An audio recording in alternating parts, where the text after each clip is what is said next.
guys enjoyed story time so much. I'm gonna tell you about a time I forced my middle school math teacher to treat me better. The 6th grade math teacher was someone I definitely didn't understand. She kind of picked and chose who she wanted to be nice to that day. She was the nicest to this girl who always failed every test. During the first week of school, I had a nosebleed. I didn't know where the bathroom was, and she just screamed at me. By the 3rd quarter, I was definitely overanalyzing my actions. What I realized is that I had straight A's the entire year, and so I decided enough is enough. I told my mom one day when I got home, and she called up the school, got on the phone with the principal, and said that she was gonna make sure that teacher was fired if she was ever mean to me again. After that, she was never mean to me again.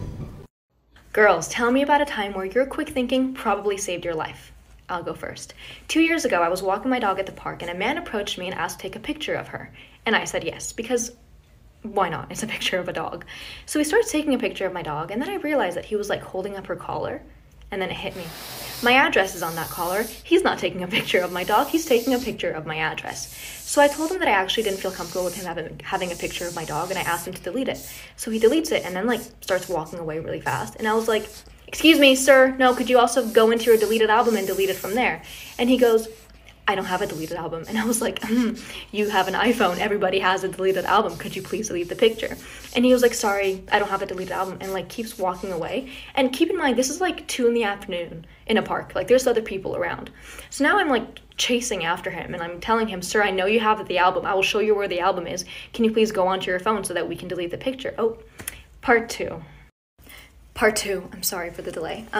So I'm still chasing after him, and people at the park are like starting to look at us now because I'm chasing after him and I'm telling him to stop walking. And so he stops and I tell him again to delete the photo from the deleted album, and he goes, "I don't have a deleted album." And I was like, "Yes, you do. Everybody does. It'll take 10 seconds. And he goes, "Fine." And he like goes in his phone and does something for a second. He goes, "There, it's gone." And I was like, "Could I see the deleted album just to make sure it's gone?" And he goes, "No, you can't look at my phone." And I was like, "I don't want to look at your phone. I just want to see the album just to make sure the picture is gone. That's it." And he goes, "No, you're not going to look at my phone." And I was like, "Sir, I'm not going to stop and I'm not going to leave until you show me the album. So please just show me the album so we can be done with this." So he shows me the album. The picture was still there. So I made him delete it in front of my eyes. What if I hadn't noticed that he took a picture of my address? And what if I went home that day and, you know, that night when I took my dog out to pee, he was outside waiting for me? I mean... Why you should be really careful how you treat people, and also why you should stick up for people. When I was in 8th grade, I was really good friends with this kid named Damon. Me, him, and this other friend of mine, we were all at the same table. In English class, we would joke around, talk about the same TV shows and movies. We were the loudest group by far. But near the end of the school year, Damon ended up moving. And it really sucked, but we said goodbye to Damon, who I should tell you was this small, short, funny, wisecracking kid. Didn't matter what you threw at him, he was super witty. So we said goodbye to him, we all went to 9th grade. It was either the end of 9th grade or the middle of sophomore year that I saw Damon again. He had transferred back to our school, saw him at a pep rally, and I was sitting by myself because I despise pep rally. He was like, "Josadak, do you remember me?" I was like, "Oh my gosh, David?" He was so much taller, face looked different, his voice was deeper. This was obviously a different kid, but really happy to see me. So we started talking, catching up. Then I started noticing that he was getting hit in the back of the head with tiny paper balls. He wasn't even flinching. I looked behind me to see 3 boys throwing paper balls at him. What? Dude, do you see what they're doing? Yeah, I'm used to it. What? This was not the same witty boy that I knew. Oh god, I'm running out of time. Watch part 2 to see my... This is why waking up late might just save your life. One day when I was in elementary school, my mom and I both overslept, which meant I wouldn't be ready in time to get on the bus. School started at 8, my bus pickup time was at 7, and it was already 6:40 or something. I was still in my PJs and hadn't even had breakfast yet. My mom decided that today we would just tell the bus driver to go on ahead and she would take me to school, which would give me plenty of time to get ready. It's 6:50, I'm in my PJs eating breakfast, and that's when we hear the bus pull up 10 minutes earlier than scheduled. My mom peeks her head out of the door into the foggy morning and waves the bus on. She closed the door and came back inside, but the bus didn't pull away. There's a knock at the door and my mom opens it to find a man in a bus driver uniform. He explains he's a substitute bus driver because the regular driver called in sick and that he's early because he wanted to get an early start on the route. My mom says she's taking me to school because we woke up late. He gets visibly upset and says he can wait a few minutes since he's already ahead of schedule. My mom says that we won't be ready in a few minutes and tells him to go on ahead.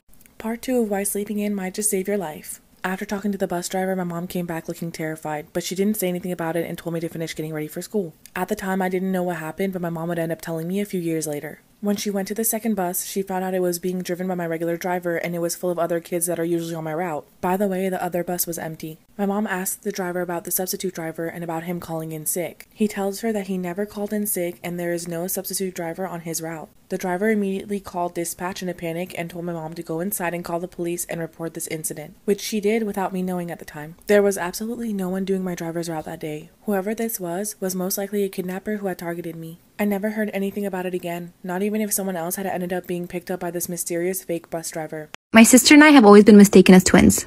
I'm 19 and she's 16, but we have the same height, skin tone, and similar voice. She also has a habit of being a copycat, from the way I dress to hobbies, even piercings. I know it's cute if you look at it from the outside, but sometimes it gets annoying. Like, yeah, we are quite close too, but why does she always happen to pick up everything I pick up? One afternoon, I was tidying up some costumes in my college showroom and found a rather cute brown and pink wig. It looks like a mushroom. I put it on, think it looks rather funny, so I snapped a picture and posted it to my Instagram. I received a text from my sister asking if I really cut my hair. I didn't mention it was a wig. While I somewhat have a feeling that she might copy that too, I lied and replied yes. I came home that weekend and lo and behold, my sister emerged with the same silly brown and pink bob cut, except this one is on her permanent hair. She was surprised that I arrived with my hair still long, then realized that I liked her. She was furious that she had to cut that silly hairstyle because she thought I had it. Our parents think that it's a really bad joke and wanted me to cut my hair too to make it up to her.